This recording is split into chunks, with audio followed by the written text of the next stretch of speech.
Hey everyone and welcome.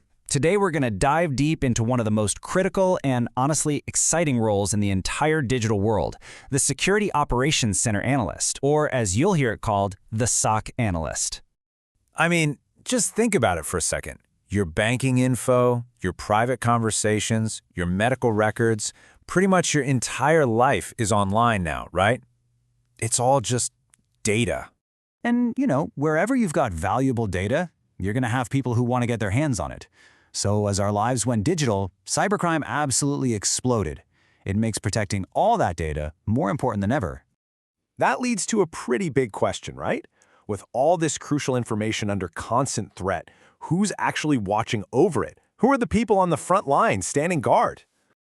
Well, that's where the hero of our story comes in, the SOC Analyst. I love this analogy.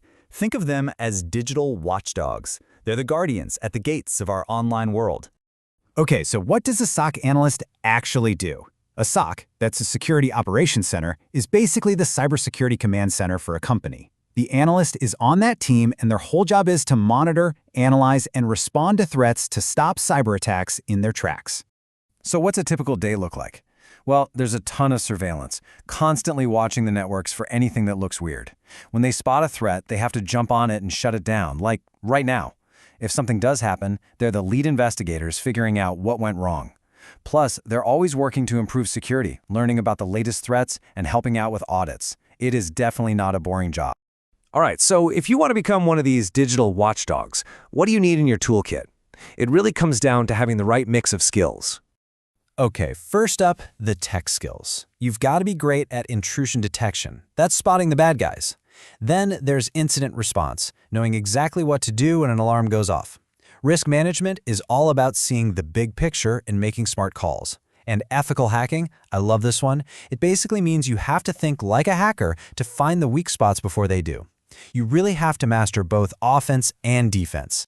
But here's the thing, being a tech genius is only half the battle. Seriously, you have to be an amazing problem solver because every day is a new puzzle. You have to be incredibly organized to keep track of everything. And maybe most importantly, you need sharp critical thinking skills to connect all the dots that other people might miss. And don't just take my word for it. Listen to what Benjamin Wireman from the Lifetime Value Co. says. He argues that organization is one of the most important skills. When there's a security incident, you're not just flipping switches, you're building a story, piece by piece. You're basically a digital detective. And how do you build that story? Well, you've got to love data. Abhay Bhargav of AppSec Engineer nails it when he says a career in SOC is pretty much a career in data analysis. So getting really comfortable with tools like Splunk, which help you dig through mountains of data, that's a huge plus. So, are you feeling inspired? I hope so, because here's the good news. Becoming a SOC analyst isn't some impossible dream. There's actually a pretty clear roadmap you can follow to get there.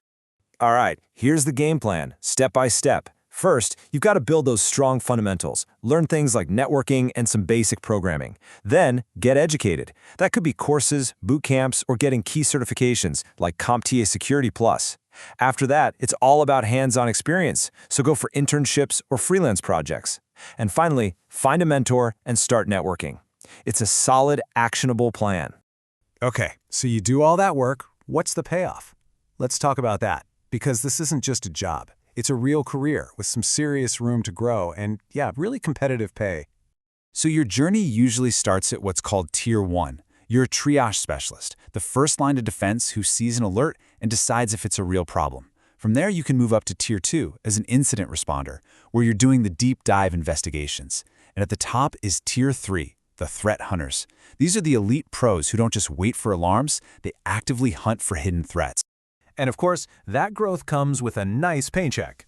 Even when you're just starting out, we're talking an average of over $81,000 a year here in the US.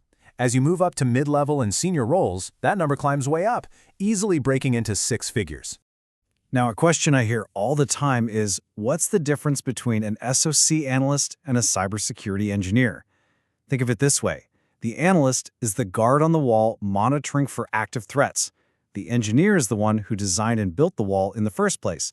Both are absolutely critical, they just focus on different parts of the security puzzle. All right, so we've covered a lot. The skills, the path, the pay. Which brings us to the biggest question of all.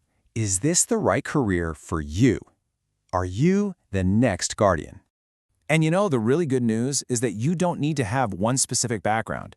As Nathan Cole from Network Assured says, diversity in experience is actually a huge advantage. And a fantastic place to start, honestly, is just a general IT role. Things you learn on a help desk or in networking are an incredible training ground. So here's the bottom line. The world really needs more digital guardians. It needs more curious, organized, and determined people standing on that front line of cyber defense. The only question left is, are you ready to become one of them?